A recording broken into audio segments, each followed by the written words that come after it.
Hello नमस्कार दोस्तों, मेरा नाम सूरज वागदरे है। मेरा एजुकेशन एमएससी नर्सिंग, जिसमें मेरी स्पेशलिटी कार्डियोथोरेसिक है। आज मैं आपको सीपीआर के बारे में कुछ जानकारी बताऊंगा। सबसे पहले मैं आपको कुछ आंकड़ा बता दूं कि आज अगर हम देखते हैं पब्लिक में, तो लगभग 20 लाख लोगों की जो मौत है, जो डेथ रेशियो है, वो केवल कार्डियक अरेस्ट और हार्ट अटैक की समस्याओं से हो रही है। आप सभी देखते ही है कि आजकल कोई जिम कर रहा है, अचानक गिर गया और हॉस्पिटल ले जाने तक उसकी डेथ हो गई। ऐसे कई प्रकार के इंसिडेंट आपने देखे होंगे। कोई अचानक से चलते चलते गिर जाता है, किसी को शॉक लग जाता है, रोड पे गिर जाता है। तो ऐसी सिचुएशन में हमको करना क्या चाहिए, तो उसी विषय पर हम बात करेंगे। आपने सुना होगा हार्ट अटैक और कार्डियक अरेस्ट। तो हार्ट अटैक क्या होता है और कार्डियक अरेस्ट क्या होता है, दोनों में बहुत अंतर होता है। हार्ट अटैक जो होता है वो बिल्कुल भी कार्डियक अरेस्ट से अलग है। हार्ट अटैक में अगर हम उसके सिम्टम्स देखें तो लेफ्ट साइड के चेस्ट में, शोल्डर में पेन होना, है ना, ऐसा रेडिएंट पेन होता है शोल्डर में, मतलब ऐसा बढ़ता हुआ पेन आपको देखने को मिलता है। साथ में पसीना आने लगता है, बहुत ज़्यादा तेज घबराहट होती है। तो ऐसी और इससे ज़्यादा सिम्टम्स उसमें हमको देखने को भी नहीं मिलते हैं। तो ऐसी सिचुएशन में आपको क्या करना चाहिए, जो व्यक्ति है जिसको हार्ट अटैक का ऐसा अगर सिम्टम्स आपको लगते हैं, तो उसको एक शांत वातावरण में, शांत जगह से शांतिपूर्वक बैठा दीजिए। शांति से बैठाने के बाद आप उससे थोड़े समय बाद उससे बात करने की कोशिश कीजिए कि क्या आप किसी प्रकार की सीने में होने वाले दर्द की कोई दवाइयाँ ले रहे हैं क्या। अगर वो बोलता है कि हाँ ले रहे हैं, तो वो दवाइयाँ लेने में उसकी मदद करें, या फिर थोड़े समय बाद उसको हॉस्पिटल जाने में उसकी मदद कर सकते हैं, या उसको हॉस्पिटल तक आप उसको भेज सकते हैं, या उसके घर वालों को आप बता दें जानकारी। तो ये इस सिचुएशन में आपको ये करना है। इसी प्रकार बहुत ही डिफरेंस है कार्डियक अरेस्ट। कार्डियक अरेस्ट का मतलब क्या होता है। अब हार्ट अटैक में आपको एक चीज़ बताना मैं भूल गया कि हार्ट अटैक होता कैसे है। उसमें होता क्या है कि जो हार्ट है, जो हृदय है, उसको जो एक आर्टरी, जिसको हम कोरोनरी आर्टरी के नाम से जानते हैं, वो ब्लड सप्लाई करती है। अब जो ब्लड सप्लाई है उसमें किसी प्रकार का ब्लॉकेज आ जाना, कोई रुकावट हो जाना, उस वजह से हार्ट जो है कुछ सेकंड के लिए काम करना बंद कर देता है। तो इस सिचुएशन को हम हार्ट अटैक, पूरी तरह से उसमें किसी प्रकार का हार्ट बंद नहीं होता है, कुछ समय के लिए होता है। तो ऐसी सिचुएशन को हम हार्ट अटैक बोलते हैं। उसमें मरीज मरता नहीं है, ठीक है। लेकिन कार्डियक अरेस्ट में क्या होता है कि अचानक हृदय का काम करना बंद हो जाना, मतलब रुक जाना। ये क्यों होता है कि हृदय की जो इलेक्ट्रिकल इम्पल्सेस होती है, जो उसको करंट मिलता है, उसका करंट मिलना टोटली बंद हो जाता है। इस वजह से हृदय जो है वो क्या नहीं करता, सिस्टोल डायस्टोल, यानी कि जो उसका सिकुड़ना बिल्कुल भी क्या हो जाता है, बंद हो जाता है। मतलब हृदय का पूरी तरह काम करना बंद हो जाता है। मैं समझता हूँ कि आप कार्डियक अरेस्ट को समझ पाए होंगे। ऐसी सिचुएशन में क्या करना है। ऐसी सिचुएशन में मरीज अगर गिर गया है, आपको आगे मैं बताऊंगा कि करना क्या है। अब आप यहाँ तक समझ पाए होंगे। कार्डियक अरेस्ट में उसका ट्रीटमेंट एक ही है कि आप सडनली उसको क्या करें, सीपीआर करें। अब हम आगे आते हैं कि बीएलएस, जिसके बारे में हम आज ट्रेनिंग करने के लिए यहाँ मौजूद हुए। बीएलएस होता क्या है, बेसिक लाइफ सपोर्ट। इसमें आपको क्या करना है, इसकी कुछ स्टेप्स होती है। इसमें होता क्या है कि बिना किसी ट्रीटमेंट के, बिना किसी मेडिसिन के आप किसी व्यक्ति को क्या कर सकते हैं, उसकी जान बचा सकते हैं।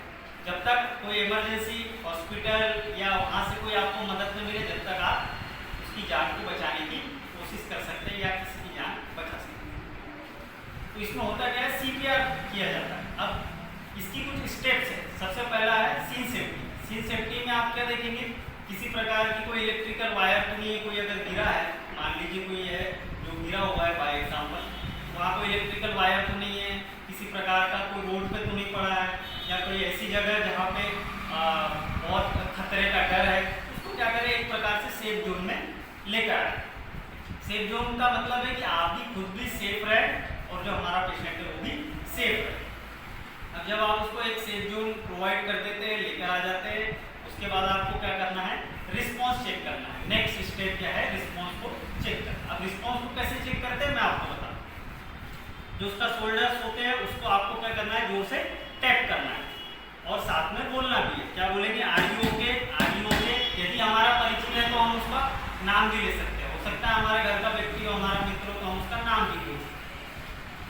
प्रकार से उसको क्या करेंगे, चेक करेंगे। यदि किसी भी प्रकार का कोई रिस्पॉन्स नहीं कर रहा है तो नेक्स्ट आपको क्या करना है, पल्स और रेस्पिरेशन को चेक करना है। पल्स मतलब आप पल्स चेक करेंगे और सांस ले रहा है या नहीं ये चेक।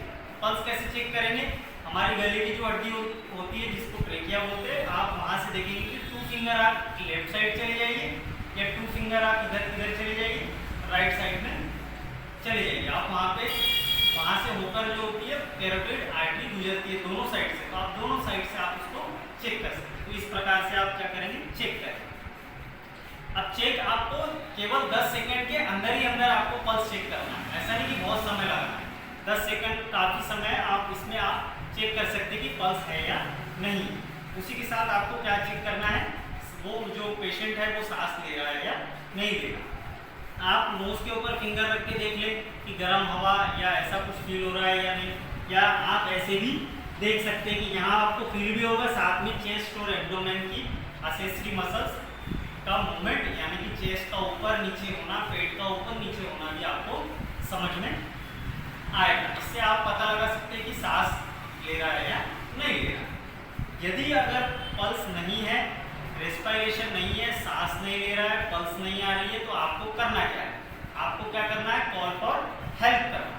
कॉल फॉर हेल्प का मतलब आप किसी प्रकार की इमरजेंसी में कॉल करें, जो भी आपका नंबर है, जैसे 108 है तो आप कॉल करें, आसपास के हॉस्पिटल में कॉल करें। साथ में आपके और भी कुछ लोग हैं तो आप उनको बोल सकते हैं कि कॉल फॉर एडी, एडी को लाया जाए। अब एडी आप देखेंगे कि अभी आपको मैं आगे बताऊंगी कि कहाँ कहाँ पर एक मशीन होती है, वहाँ पर आपको मिलेगी और आपको कैसे उसका उपयोग करना। अब जैसे ही आपने देखा उसी के तुरंत बाद आपको क्या करना है, सीपीआर स्टार्ट करना है। अब सीपीआर को स्टार्ट करने के लिए, सीपीआर का फुल फॉर्म मैं आपको बता देता हूँ, कार्डियो पल्मोनरी रिससिटेशन। कार्डियो मतलब हार्ट, पल्मोनरी मतलब लंग्स, और रिससिटेशन का मतलब होता है दोबारा से रीस्टार्ट करना या रिससिटेट करना, ठीक, लंग्स को और हार्ट को। हार्ट का काम होता है पूरे शरीर में ब्लड को सप्लाई करना, इवन हमारे मस्तिष्क को यानी कि ब्रेन को भी। अब यदि आप ज़्यादा समय इसमें व्यतीत कर देते हैं, बिता देते हैं, उसको सीपीआर नहीं मिलता है, तो आप ये देखेंगे कि उसके मस्तिष्क यानी कि ब्रेन को ब्लड सप्लाई होना रुक जाएगी और कुछ समय बाद लगभग 10 मिनट के अंदर ही अंदर उसकी ब्रेन की जो सेल्स होती है वो डेड होने लगती है, मरने लगती है। उसके बाद आप कुछ भी कर लें, है ना, उसको हॉस्पिटल लेके चले जाए। आपने कई बार देखा होगा कि कोई गिर गया, हम हॉस्पिटल तक लेके गए, डॉक्टर ने बोला वो नहीं है। यदि उसको बीच में अगर हम सीपीआर कर लेते तो ये भी चांसेस है कि वो पेशेंट हमारा बच भी सकता है ना। तो मैं आपको यही जानकारी बताना चाह रहा हूँ कि हम क्या करते हैं कि हार्ट को कंप्रेस करके ब्लड को पूरे शरीर में पहुंचाने की दोबारा से कोशिश करते हैं, और टू रेस्क्यू ब्रीथ देकर हम क्या करते हैं, जो लंग्स काम नहीं कर रहे हैं, बंद है, उनको दोबारा से वो क्या हो, शुरू हो, उसकी हम उसमें वो करते हैं। सीपीआर में करना क्या है, आपको कंप्रेशन 30/2 रेशो करना है ना। 30 बार छाती को दबाएंगे, चेस्ट को दबाएंगे, और 2 बार आपको क्या करना है, 2 कृत्रिम सांस यानी कि रेस्क्यू ब्रीथ देना। अब छाती को दबाने के लिए आपको करना क्या है, कितना दबाना है, 5 सेंटीमीटर या 2 इंच।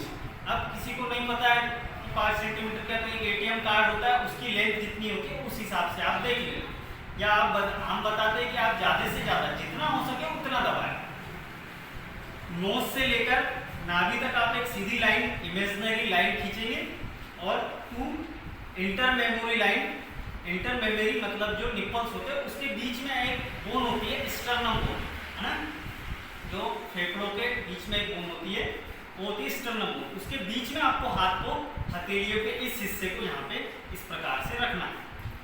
इस प्रकार से रखेंगे और हाथ आपके इस प्रकार से आप क्या कर ले, लॉक कर ले, इस प्रकार से रखें और हाथों को बिल्कुल भी सीधा रखें, और इस प्रकार से आप पोजीशन में आ जाएंगे। और आपको क्या करना है, एक प्रकार से इस प्रकार से कंप्रेशन स्टार्ट करना है।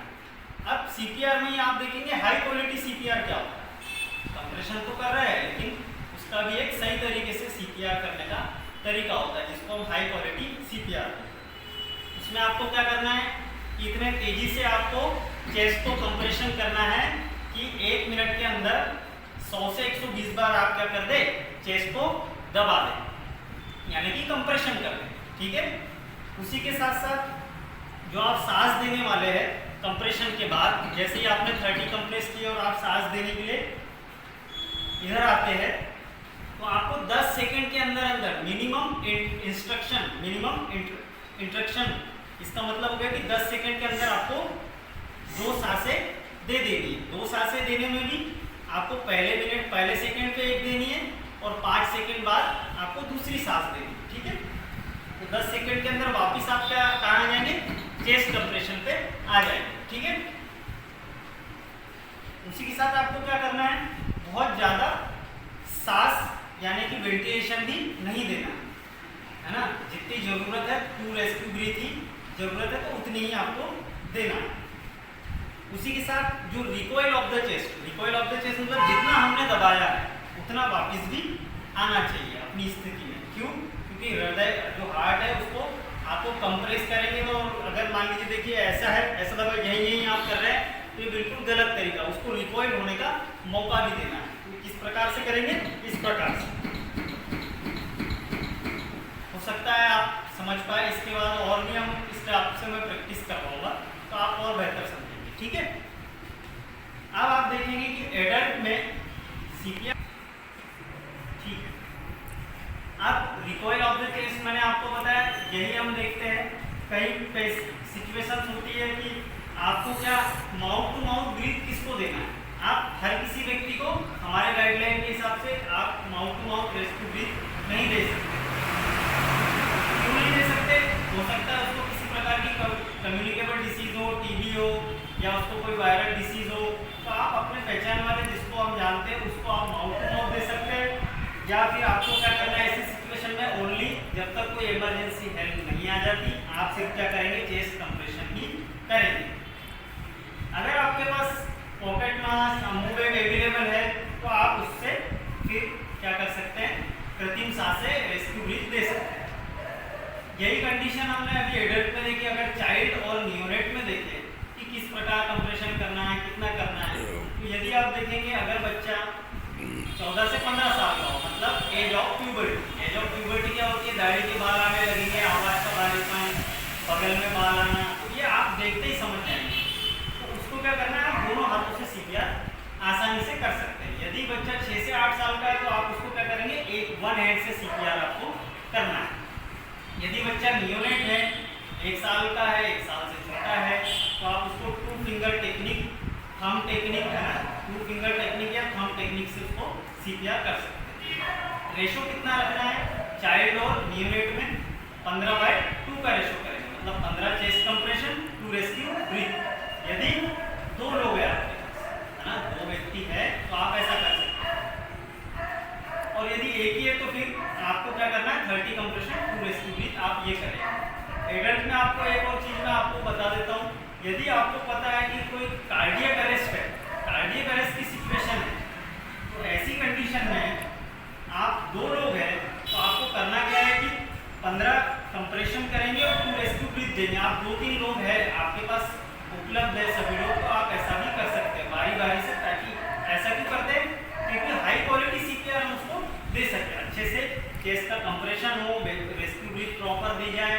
ठीक है, ये मैंने आपको बताया। इसी दौरान अगर हमारे पास एडी मशीन आ जाती है, एडी मशीन क्या होती है, एक्सटर्नल, आप देखेंगे ऑटोमेटेड एक्सटर्नल डिफिब्रिलेटर। अब इसका क्या उपयोग है, ये मैं आपको बता देता हूँ कि ये क्या होती है कि आपके आजकल railway station, airport, bus stand यहाँ पर अवेलेबल होती है। इसका क्या उपयोग है कि इसकी एक की होती है पास।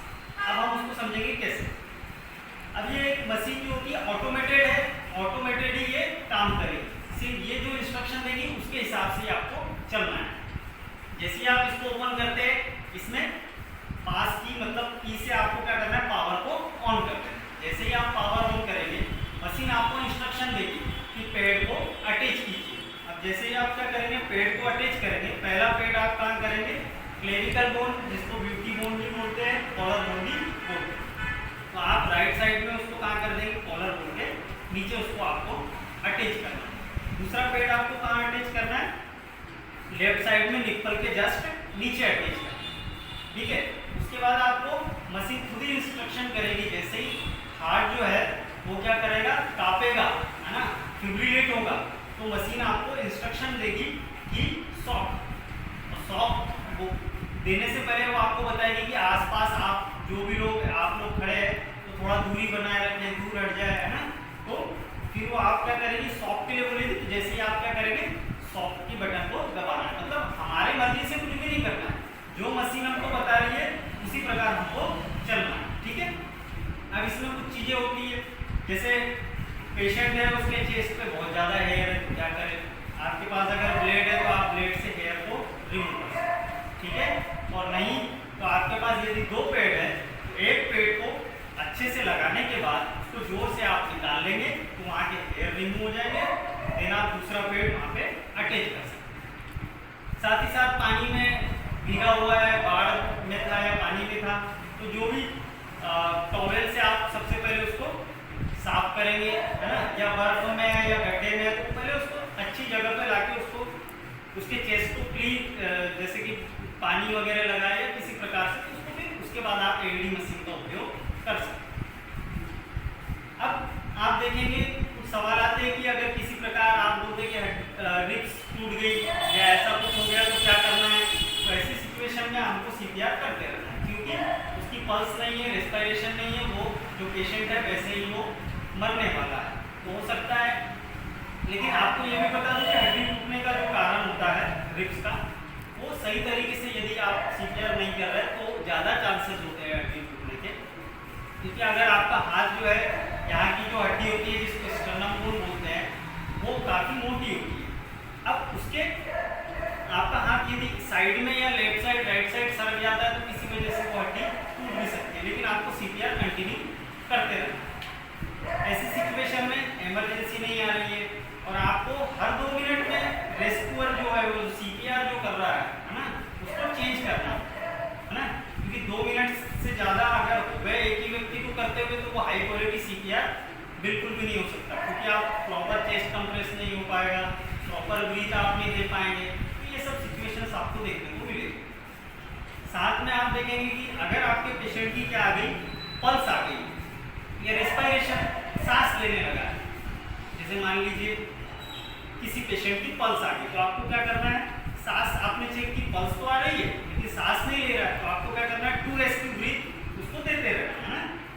उसको क्या करेंगे, टू ब्रीथ उसको देते रहेंगे और हर 2 मिनट में आपको उसकी क्या करना है, पल्स और रेस्पिरेशन चेक करेंगे। यदि वो नॉर्मल पल्स और रेस्पिरेशन आपके देखने को मिल रही है और आपके पास कोई एम्बुलेंस अभी नहीं आई है, तो आप उसको क्या करेंगे, लेफ्ट लेटरल पोजीशन आप उसको प्रोवाइड करेंगे। क्यों? क्योंकि ये एक पोजीशन को हम क्या बोलते हैं, हमारी भाषा में रिकवरी पोजीशन बोलते हैं। रिकवरी पोजीशन का मतलब होता है कि आपने जब तक कोई सेवा हमारे पास नहीं आ रही, हमने उसको एक ऐसी पोजीशन दे दी कि वो और कोई क्रिटिकल कंडीशन में होता है। क्यों? क्योंकि अगर आप उसको ऐसी साइड लाइनिंग पोजीशन देंगे तो किसी प्रकार का वोमिटिंग होगा, है ना, कोई सिक्रेशन होगा, तो वो क्या होगा, बाहर हो जाएगा, श्वास नली में नहीं जाएगा, ठीक है। और जो टंग होती है वो क्या हो जाती है, फॉल हो जाती है।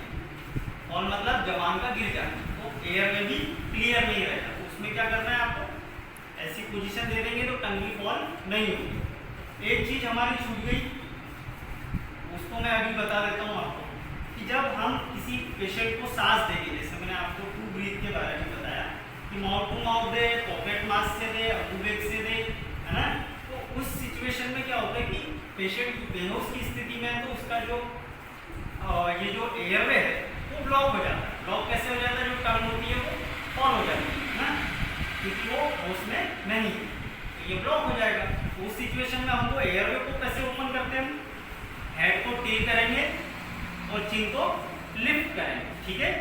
इस सिचुएशन में क्या हो गया, हमारा एयरवे क्लियर हो गया और हम उसी के साथ साथ क्या कर देंगे, उसको फिर इसको सी शेप में टेक करके इसको टू रेस्क्यू ब्रीथ देंगे, ठीक है। यदि किसी प्रकार की सर्वाइकल इंजरी है ना, स्पाइनल इंजरी है, गर्दन टूटी हुई है, तो ऐसी सिचुएशन में आप क्या करेंगे, जॉ को ऐसे पकड़ के जॉ थ्रस्ट मैनुअल करेंगे, ठीक है। ये 2 स्टेप आमतौर पे उपयोग करते हैं।